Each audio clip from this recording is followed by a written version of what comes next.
नमस्कार, आप देख रहे हो अपनी खबरें। आपके साथ मैं हूं आसिफ खान। महासमर के लिए मुख्यमंत्री अशोक गहलोत महाप्रचार कमाईने जुटेड़ा है।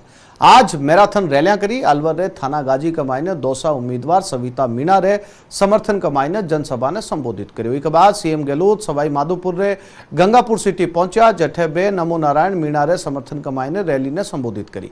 एक बाद सीएम गहलोत भीलवाड़ा रे करोई पहुंचा, जठे बे रामपाल शर्मा रे समर्थन कमाईने आम सभा ने संबोधित करेंगे।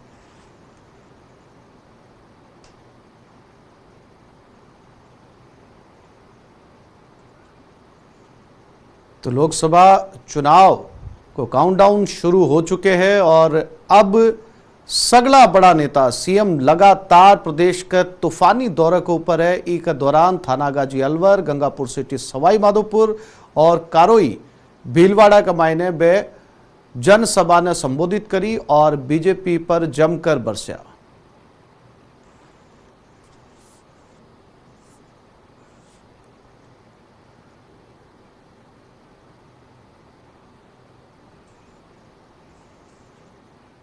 और अब सीधो रुक करांगा भीलवाड़ा की तरफ, जठे महासमर के महाप्रचार के लिए सीएम पहुंचेड़ा। कारोई कमाईने जठे बे कांग्रेस जनसभा ने संबोधित कर रहा है प्रत्याशी रामपाल शर्मा के समर्थन के मायने।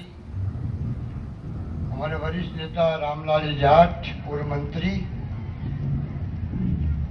धीर गुजर जी, हमारे एआईसीसी के सचिव, प्रदेश यूथ कांग्रेस के अध्यक्ष व हमारे विधायक अशोक चांदना जी, हंगामीलाल जी मेवाड़ा साहब, महावीर जी जीनकर, प्रदीप कुमार सिंह जी, मनीष मेवाड़ा जी, अनिल डांगी जी, पराक्रम सिंह जी, अक्षय त्रिपाठी जी, विवेक धाकड़ जी, कन्हैयालाल जी धाकड़, पूर्व जिला प्रमुख, श्रीमती रेखा चंदेल, चेयरमैन नगर पालिका गंगापुर, श्रीमती रेखा हिरण, महिला कांग्रेस के अध्यक्षा जी, मनोज पालीवाल जी, जिला अध्यक्ष सेवा दल, जितेश गुर्जर जी, जिला अध्यक्ष अनिश्वई, शंकरलाल जाट, ब्लॉक अध्यक्ष साड़ा, शिवराज सिंह ब्लॉक अध्यक्ष रायपुर, चेतन रिजवाना जी, सत्यप्रकाश जी रिजवानिया, तमाम उपस्थित हमारे नेतागण, भाइयों और बहनों, नौजवान साथियों,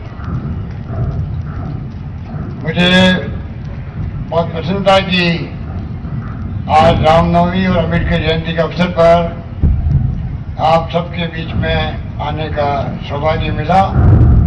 और जिस प्रकार आप बैठे हुए घंटों से इंतजार करना पड़ा, उसके लिए हम लोग माफी चाहते हैं, क्योंकि पहले वाली मीटिंगों में टाइम ज़्यादा लग गया, इस कारण से आने में देरी हुई।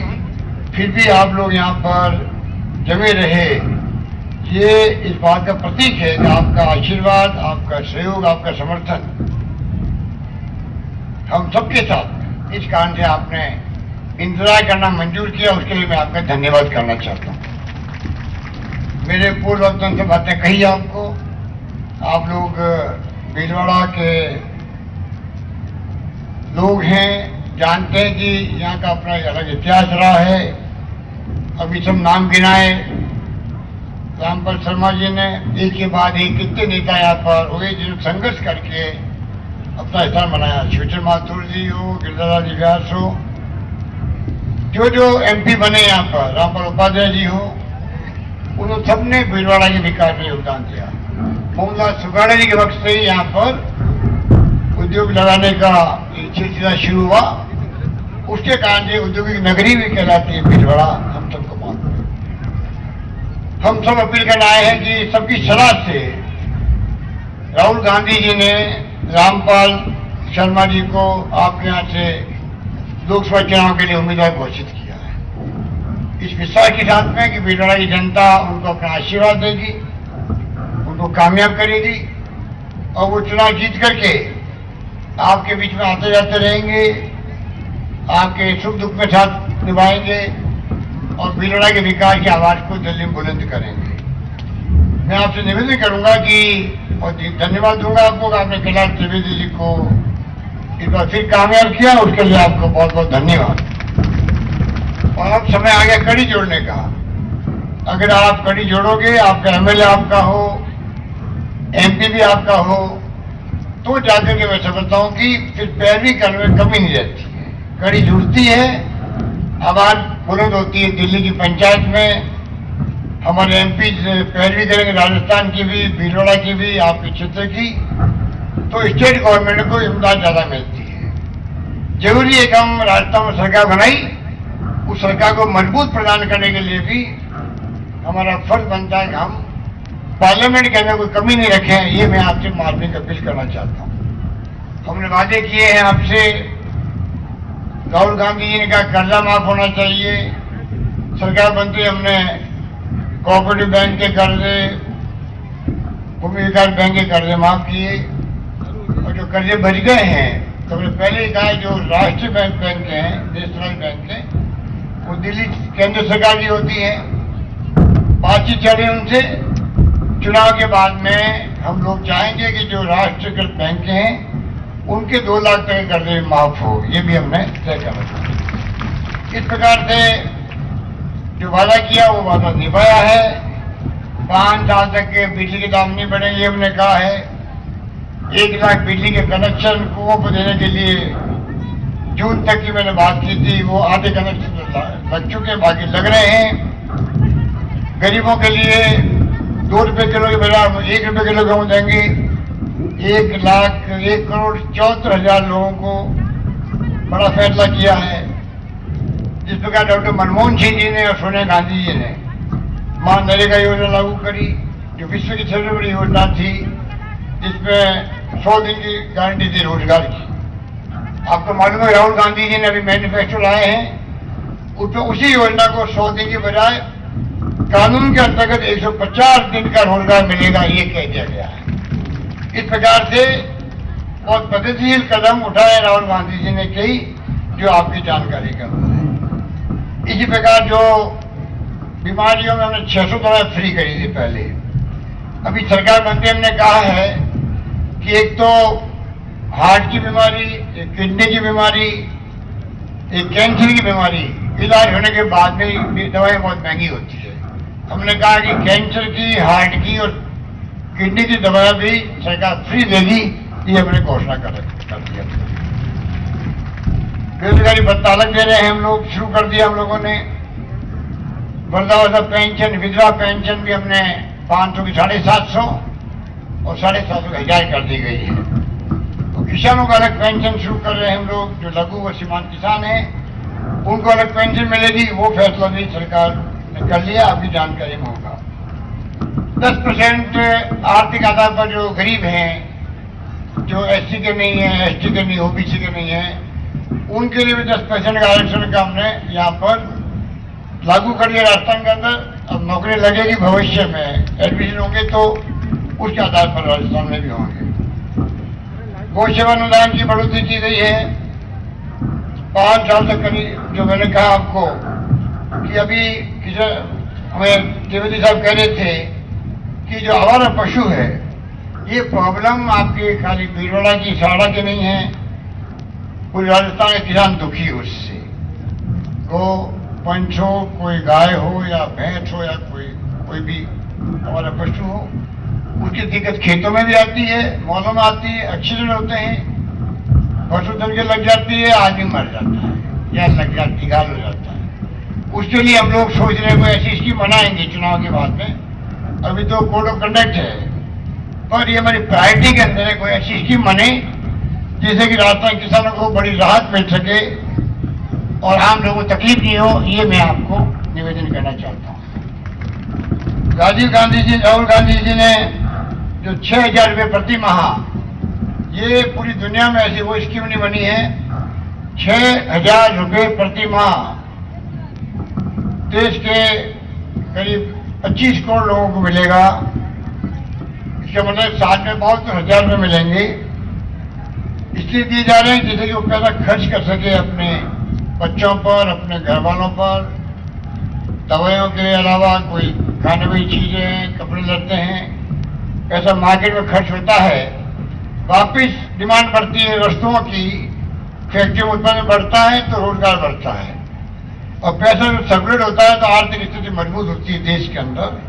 ये सोच करके इतना बड़ा फैसला हाथ में लिया गया है, और मुझे आशा है कि उस फैसले को आप समझेंगे और उस पर कार्रवाई करेंगे कि आने वाले वक्त में कैसे ये काम होगा। एक और बड़ा फैसला किया गया है जो आपको समझ नहीं कर सकता है, किसानों के लिए अलग बजट दुनिया के इतिहास में मेरे ख्याल से कहीं नहीं होगा कि राहुल गांधी जी के मैनिफेस्टो में ये कहा गया है कि रेलवे का बजट अलग होता था पहले पार्लियामेंट के अंदर, इसी कारण रेलवे का विकास संभव हुआ। किसानों की 50 तरह की समस्याएं होती है, सरकारें कुछ पूरी करती है, नहीं पैदा होती है। अब राहुल गांधी जी की सोच है कि बजट अलग पेश करो पार्लियामेंट के अंदर, उससे आप कल्पना कर सकते हो कि किसानों संबंधी जितनी भी समस्याएं होगी, जितने प्रोविजन होंगे उनके विकास के, बजट प्रावधान करना पड़ेगा, धनराशि रखनी पड़ेगी।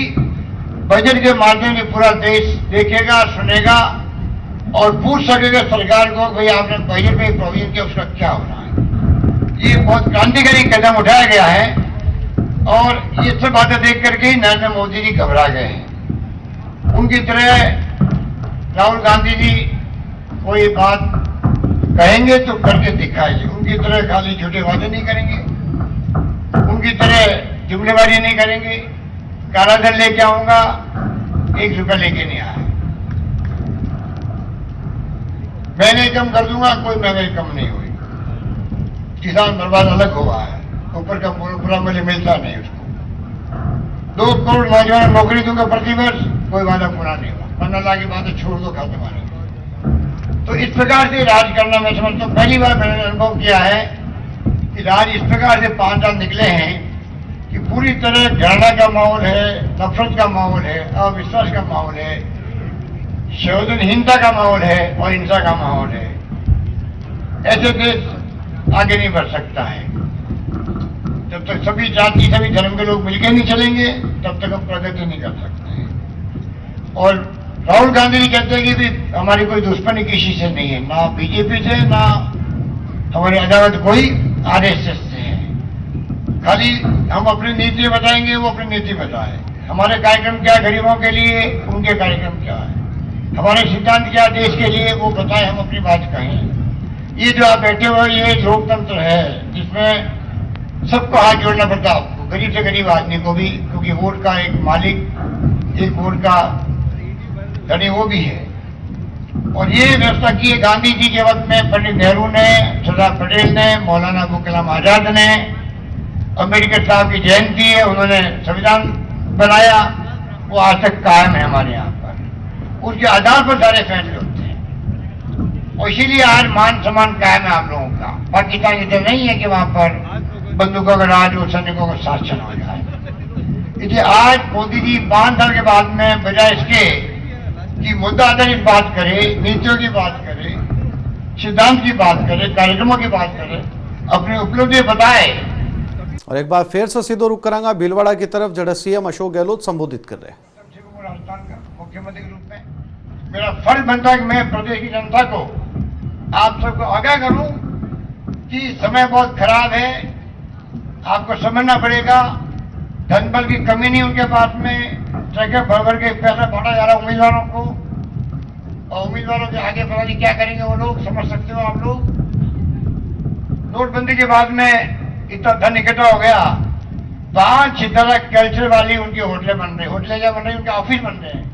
दिल्ली में बन चुका है, उद्घाटन हो चुका है, देश भर में बन रहे हैं उनके ऑफिस। पैसा कहां से आया किसी को पता नहीं,